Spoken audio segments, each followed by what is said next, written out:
Well, welcome back to Mr. Obsolete's Vintage Homesteading. Today's exciting video is Mr. Obsolete, that ain't vintage. And your correctamundo.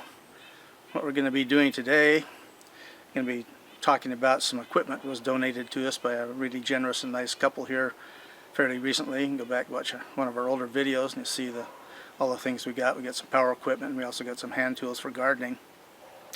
So anyway, we're going to go through those and we'll do a little bit of demonstrations with them. And you're right, I'm going to have some vintage stuff at the end of the video. So anyway, we're going to start first with our Ryobi trimmer here. This is what they called an Expand-It model. And so you can take off the power head parts here, the trimmer head, brush cutter head, the blower, which I won't demonstrate this because I don't really have anything to use it on, and then of course the pole saw. So anyway, I won't talk too much about it right yet. And then the other thing too, we'll do, one of the other things that they gave us was this really nice little Mantis tiller. And these things all needed some minor work, and you know, the people that gave us this stuff, one of the relatives gave it to them and they didn't have any use for it, and they had it on Craigslist, and it was on there for 22 days without a single call till Mr. Thrifty called him, me, and went over and picked this stuff up. And so it was only about a 5-minute drive away too, which is really nice. But anyway, I've got everything working really good. So we'll go out and do some work with the trimmer and the different pieces here, and then we'll do some tiller work. And this tiller is a neat piece because the Mantis tiller was one of the first, probably the first small miniature tiller, and everybody has copied it since then.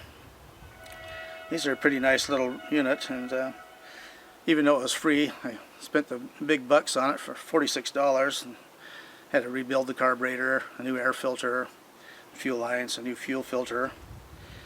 And the other thing that didn't have, which I put on, is a kickstand, so that when you're starting it, or if you're in a tilling or doing some work with it, you just let off the throttle and the clutch will disengage and it can just sit there. Otherwise you'd have to lay it down, which is just kind of annoying, but that was a nice investment. And you can see it's got this nice little carry handle here too. But there again, go back and watch one of our older videos when we got all this stuff and talk more about it. But so we're off to the outback. We'll talk more about this stuff. Well, we're going to start off with our Ryobi string trimmer here for our video here. Hey, Mr. Obsolete, that ain't vintage. Well, everything I do pretty much is vintage, but the reason I'm doing this is this string trimmer and some of the attachments were given to us here not too long ago. You can go back a couple of videos ago and see the video on it. But anyway, you know, I have to get it all running and stuff so that the family can take over and run all the equipment for me so I can go back to work on my obsolete stuff. So anyway, we'll start with a string trimmer here, a Ryobi Expand-It, and it's kind of an interesting idea. It comes with different attachments. I'll show you here and we'll demonstrate them. Originally they came out just as a string trimmer, and then they came out with these accessories, but you can just take these off really easily here. Just push this button here and take that off and put a brush trimmer, which we're going to demonstrate here in a bit. And then we're going to chop some branches off the trees with a pole trimmer. So anyway, one thing that's really nice about this is, you know, if you get the string trimmer head on it and it's cold and you have to rev it up, it's want to spin the head and whatnot, so you can just take it off and just start it up and warm it up without it. So that's what we're going to do.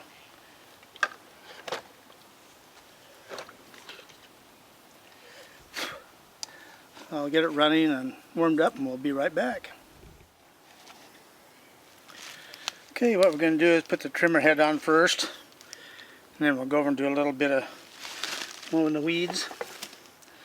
You say this is really simple. There's a little push button, a spring-loaded button that locks into a pinhole right here.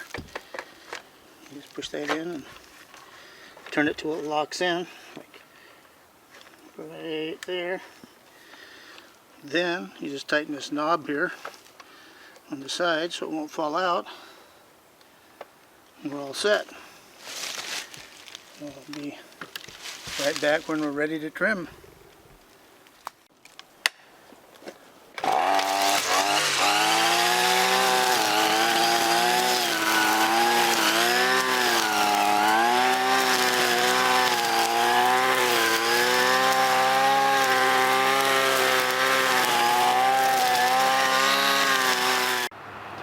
Okay, well, let's change the head here. We just loosen this knob here and push the button in, pull it off, just like that. I'm going to be using our brush cutter here. It's got 3 blades to it. Anyway, slide that on and you press the knob.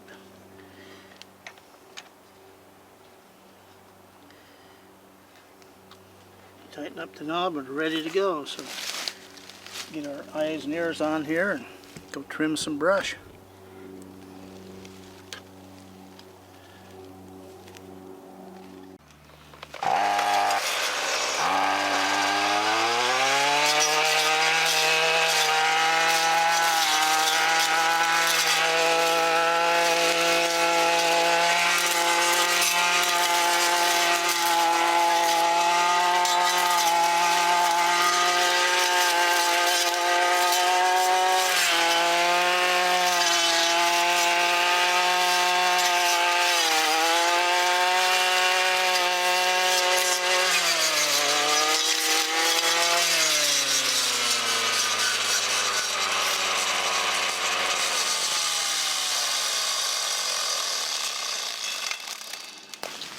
Takes a while for it to slow down. See, it does a good job. Okay, well, there again, super easy to change the head here. Just loosen the knob up here. Press that pin. Pull the head off.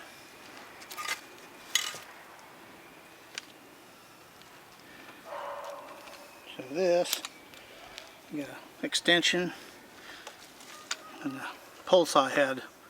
So I'll get that assembled and be right back. Okay, well, you can see I've got the chainsaw and the extension on here and the power head over here. Should be able to reach about 12 feet with it. Never used one of these before, so it'll be interesting to see how it performs. I'm going to be taking some branches, dead branches off these trees right behind me with it, so get my eyes and ears on.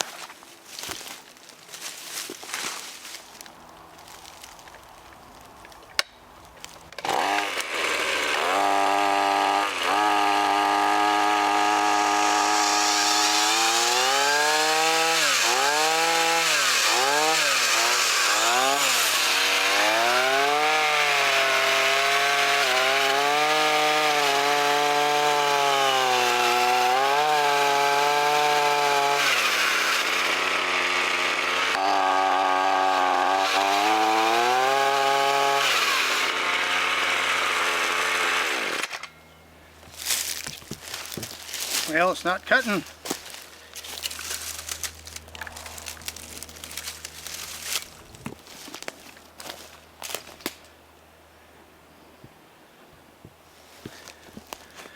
We'll be right back.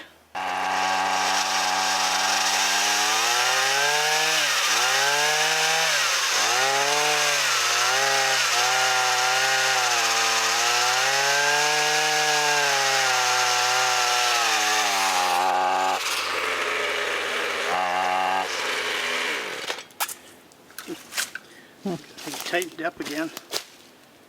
Yeah. Huh. Bizarre.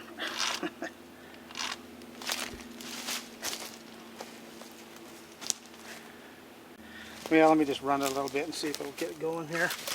This thing is cold-blooded.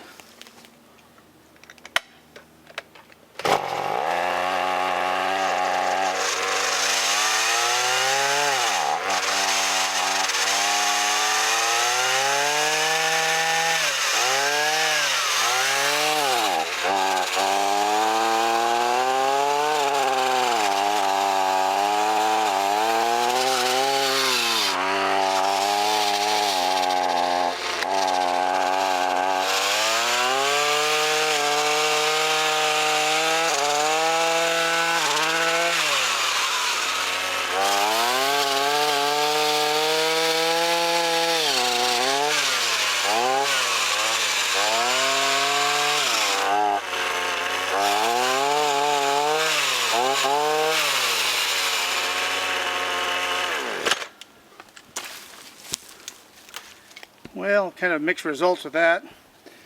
This hasn't been used for a long time. The head kept getting tight on it, but it seems to be working better, so I just think it needs to be used a bit. But anyway, we'll be back later with another modern thing, and then we'll get smart and go back to vintage stuff. Okay, well, we're out here in our raised garden bed. We've harvested all the stuff that was in here. And so we've got our little Mantis tiller here ready to go, so we're going to give it our first try out. So this will be the last of our Hey Mr. Obsolete, That Ain't Vintage stuff, and then the rest of the video will be on vintage stuff. So anyway, let's put this down here. And you push the purge valve. And you pull the choke on. Turn on your ignition switch. Hard starting, eh? One pull. Let it warm up, be right back.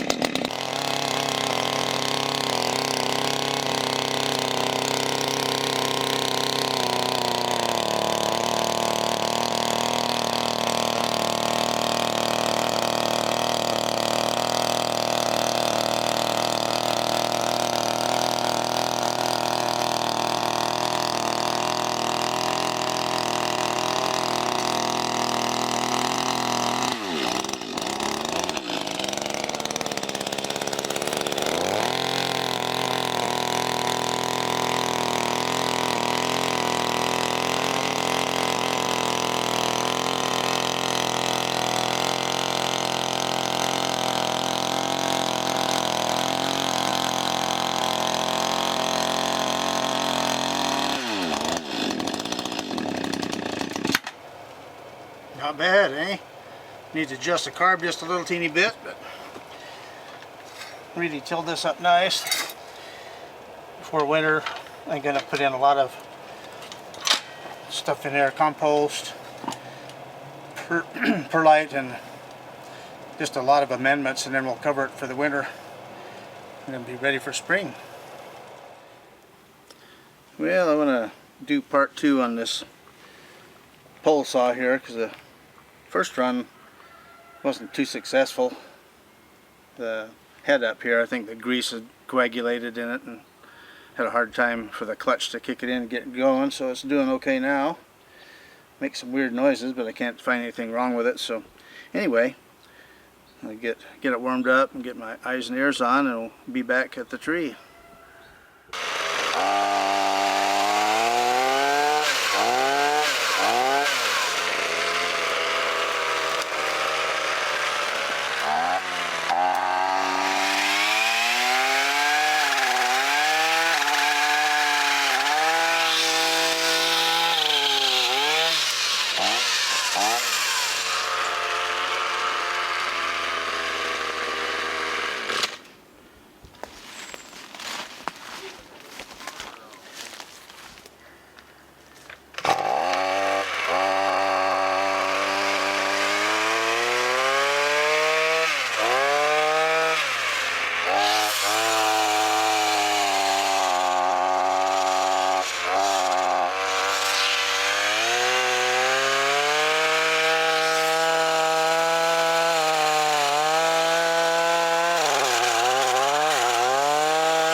Well, it does okay. A little underpowered.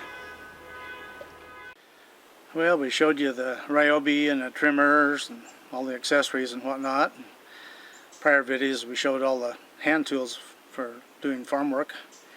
So the only thing that was vintage in that pile was this McCulloch 1010S chainsaw. So it had some issues. The clutch had never been serviced and the bearing was fried in it. And the sprocket was really worn out. And the chain is a safety chain, which I don't like, and I put the new pieces in it, but I need to do some bar work on it too. But anyway, it's a nice saw.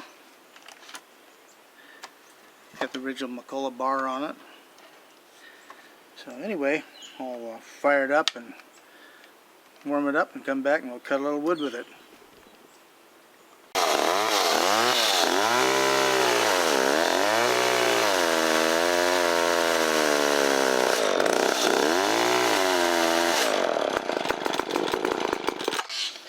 That chain's too bad. So anyway, you can see it runs. We'll be back. Well, I wanted to talk a little bit about hobbies. Our channel basically is a hobby, but there's two types of hobbies. One of the hobbies is in conjunction with working, and the other one is for fun. So like if we're running the vintage chainsaws, you know, collecting them as a hobby, operating them as a hobby, but also, since that's all we use is vintage saws, you know, that cuts all our firewood and manages the forest, clearing brush, all that kind of stuff. And then, you know, there's other fun type stuff, like bicycles. With bicycles you can benefit several ways having a vintage bicycle. One is the fun of collecting them. And two is to ride them and get exercise, so they're actually useful. And other things that we have are, you know, like over here we got vintage outboard motors, vintage lawnmowers. The lawnmowers are for actually doing some work, and the outboards are for having fun. So anyway, I talked in the other video about our 1967 Sting Ray here. I've been riding it for 35 years and paid 25 bucks for it. And it's scrounchy and everything. Mechanically it's fine. You know, that's a lot of times I don't bother restoring stuff cosmetically because, you know, it just gets scratched up or something, you know, when you're transporting it. So I like stuff with patina, but I like stuff so that's mechanically does the job. So anyway, let's talk these. You can see the front and rear tires are the same size. Originally this had a slick on the back, which was this type of bicycle. This took Schwinn sales to a magnificent level in a short length of time because drag racing and hot rod cars was a big deal, so they wanted chopper motorcycles too. So anyway, the bicycles mimicked it so that when you grew up you could afford the good stuff. So bicycles are what got you started. So anyway, here's what I'm going to talk about next. Okay, well, collecting bicycles can be all-inclusive. I have some few very really old bicycles. And this is probably the newest one here. This is a Repro, although Schwinn did make it. Apparently, I got two different places saying when it was made, but somewhere in the early 2000s, some 2013, and others said 2003. So I'm not sure. I don't remember when we got these, but we bought them when they first came out. So this is a continuation of the Sting Ray series, but this is what they call a crate. And the crates had a small front tire, Springer fork, had a lot of options on, you know, just a single straight drive like this one. You could get a 2-speed rear hub like in the Sting Ray, and 3-speed or a 5-speed. And although if this were a true crate it would have a shift mechanism up here, but they outlawed them because you could get hurt on them if you weren't careful. And then instead of just a straight strut here, it had actually coil spring suspension, which made them ride nicer. And this one, the rear tire is a slick.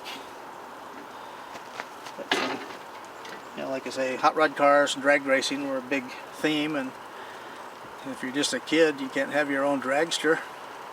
You could have your own crate or a Stingray.